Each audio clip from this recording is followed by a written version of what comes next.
If you've been feeling unmotivated, I want you to give me less than 10 minutes and I'll show you 3 simple things that can help you find and increase your motivation. For those of you who are new here, I'm Andrew, a registered psychologist in Australia. Welcome to Wiser Minds. Now, I'm sure you've all seen the videos telling you that in order to succeed in life, you need to want it more, that you need to be more disciplined. The message is always the same. If you're not making progress, it's because you're not trying hard enough. And while that might sound empowering to some people, it's one of the most harmful messages society has come to believe. And here's what I wish everyone understood about motivation. Our minds are constantly weighing up a few simple variables to determine our drive for any given task. How likely are we to succeed? How much will this matter to us in the future? And how hard does the task feel right now? This is what's known as expectancy value theory. The idea that we're more likely to engage in tasks when we believe we could succeed and when we see the task as having personal importance. In other words, is the reward worth the effort? I still remember one of my clients coming to session frustrated that her teenage son wouldn't do his homework. After school, it was the exact same pattern.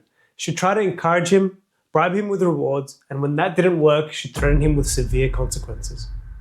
And every day was the exact same argument over and over again. As we worked through this together, it was obvious that the reason he wasn't motivated was because his long-term goals, the things he wanted to do after high school, in his mind, didn't require him to spend time studying. So of course he wasn't going to feel motivated. Doing homework was hard, and more importantly, he didn't see how it mattered to his future. There was no value. And what I've noticed through my time in the therapy room is that we all do this.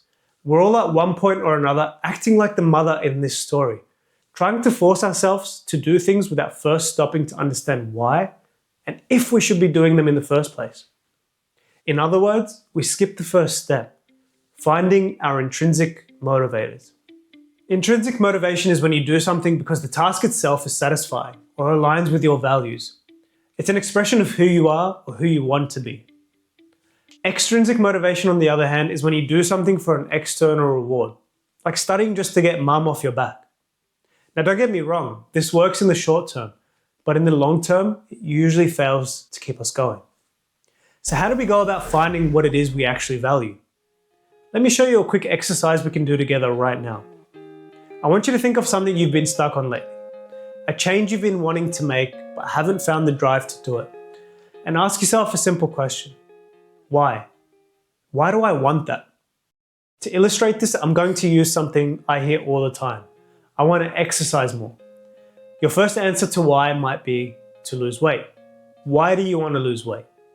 Most people will say something like, because I want to be healthier. Good, let's keep going.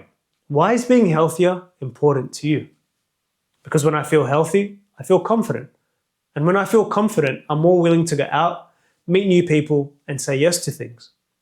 There it is. When you frame your goals this way, they begin to feel less like an obligation and more like an opportunity to pursue your values.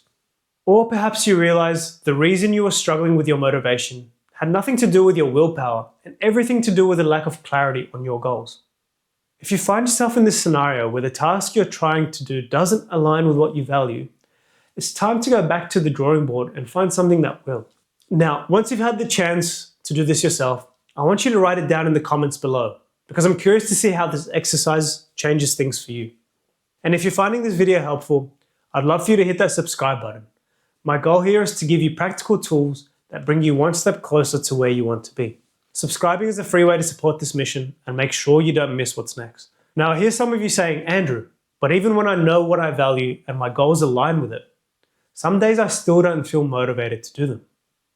And if that's the case, it might be because the task either feels too overwhelming or you don't yet see a clear path to success.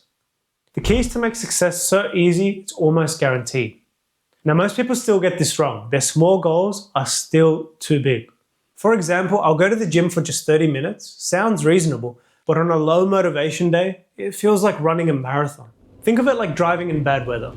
You don't just floor it and hope for the best. At least, I hope you don't.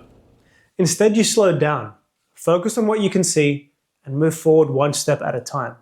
Your destination doesn't change, but the way you approach it does. So instead of your goal being something broad like I'll read more before bed, think I'll bring the book to bed. Instead of I'll go for a run, I'll put my shoes on and step outside.